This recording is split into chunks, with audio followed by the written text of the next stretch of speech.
ajaran Islam perlu ditunjang ku ilmu fikih. Tina ilmu fikih diaji mimiti bab toharoh, bab ibadah, bab muamalah, bab munakahah, bab jinayah, bab siasa.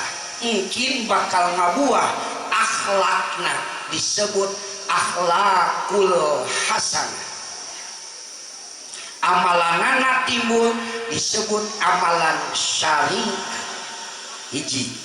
Dua, tuntutan ti Allah, tuntunan ajaran Rasul ngarana iman, maka iman digarap ku kolbu ku hate. Ieu hate nyampurnakeun ajaran iman kudu ditunjang make ilmu ngarana tauhid. Tina ilmu tauhid dibahas uluhiyat, nubuwiyat, sam'iyat, mugoyabah, maka ngahasilkeun akhlakna, akhlakul karimah. Amalanana disebut amalan thariqat. Tilu, tuntutan perintah Allah, tuntunan ajaran Rasul nu disebut ihsan. Maka ihsan digarap ku rasa, ieu rasa nyampurnakeun ajaran ihsan perlu ditunjang ku ilmu tasawuf. Maka ilmu tasawuf diaji kumaha tahliyatun nafsi anir rodain wa tahliyatun nafsi bil fadail, bakal ngabuah akhlakul adimah. Amalanana timbul disebut amalan hakikat.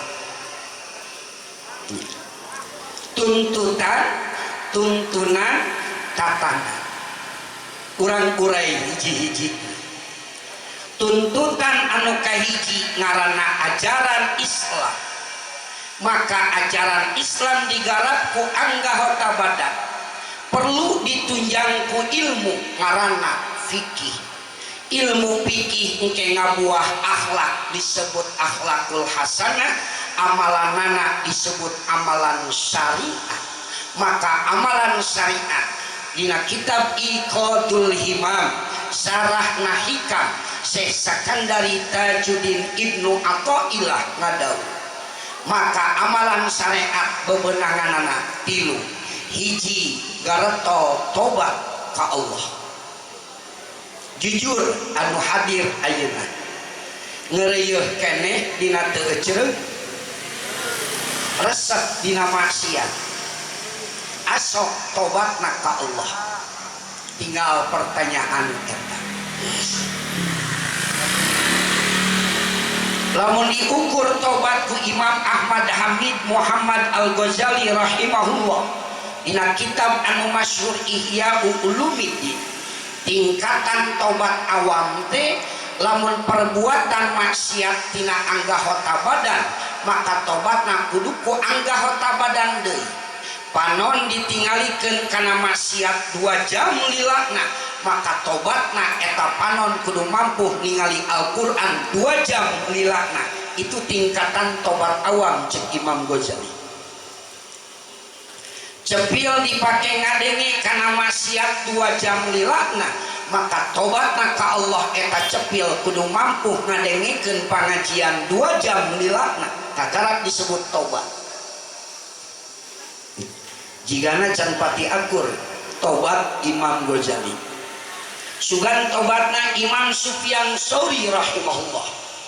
Ulama sufi migawe hiji pelanggaran anu eta pelanggaran nate beres dahar dina waosna aya nu nyelap, maka tegenah eta nu nyelap ngalak pager anu batur disoehkeun saeutik dipake nyeuhim.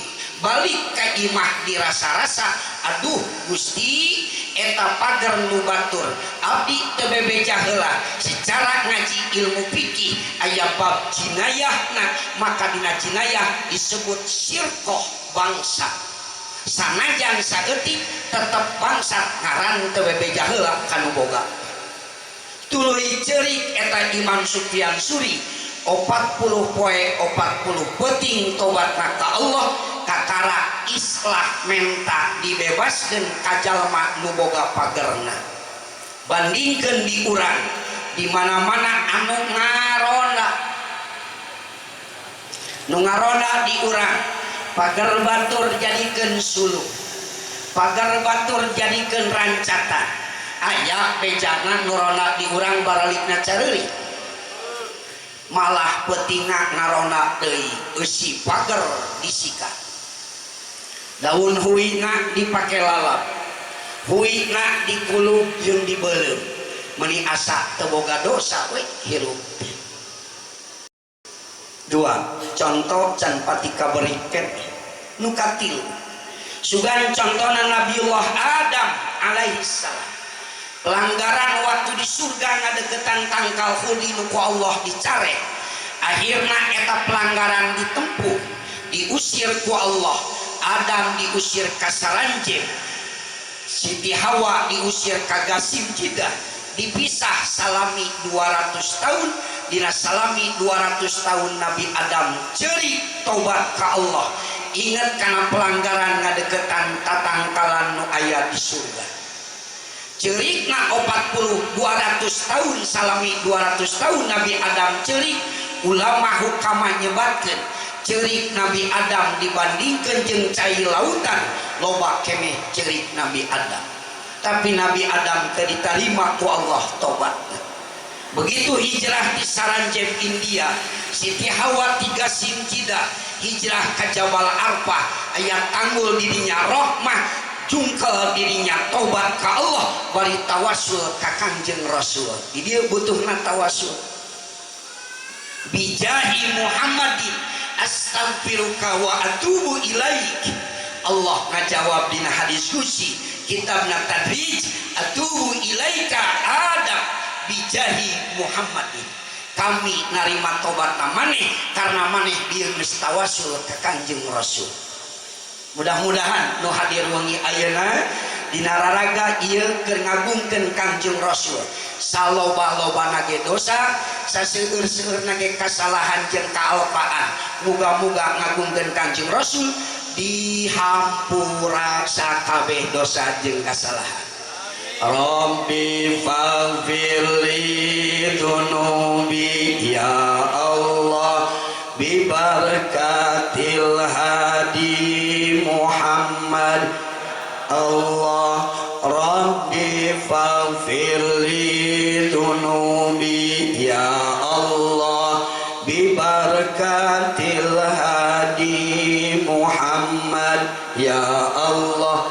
Insyaallah tawasul ka Kangjeng Rasul Nabi Adam buktina, maka Nabi Adam harita dihampura dosana ku Allah.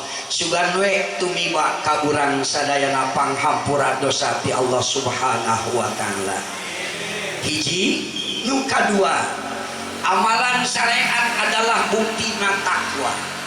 Buktikeun hasilna pangajian penting ayeuna, simkuring berharap kanu ngaji penting ayeuna, ulah sekedar dijadikeun seremonial atanapi ritual rutinitas, omong nganggapna tambah teu buludan mah simkuring teu satuju.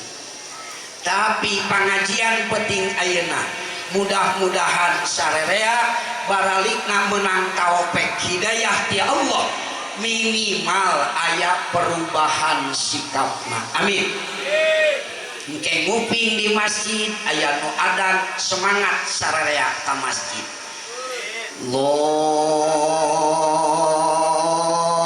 Allahu akbar, Allahu akbar. Nguping adan kitu ulah sok nanyakeun saha nu adan. Moal bener.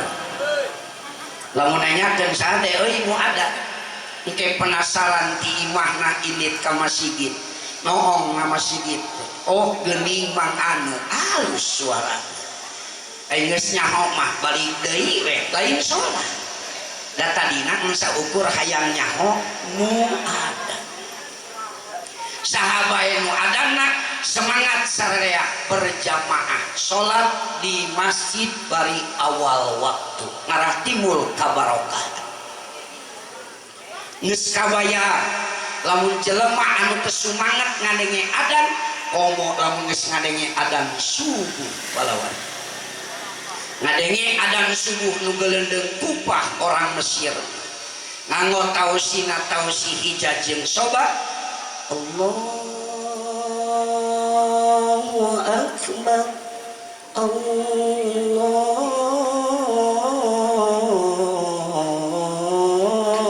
akbar kira-kira geunaheun teh kadenge adan subuh kawas kitu geunaheun molor biasa dipepene adan gitu matak adan di urang matong dibere adan anu geunaheun kuduna adan nu matak harudang salembur Allahu akbar Allahu akbar kudu kitu adan di urang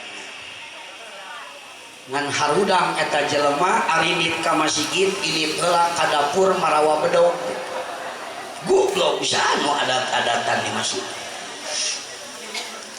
beres adan ayat taswib dina tungtungna as-salatu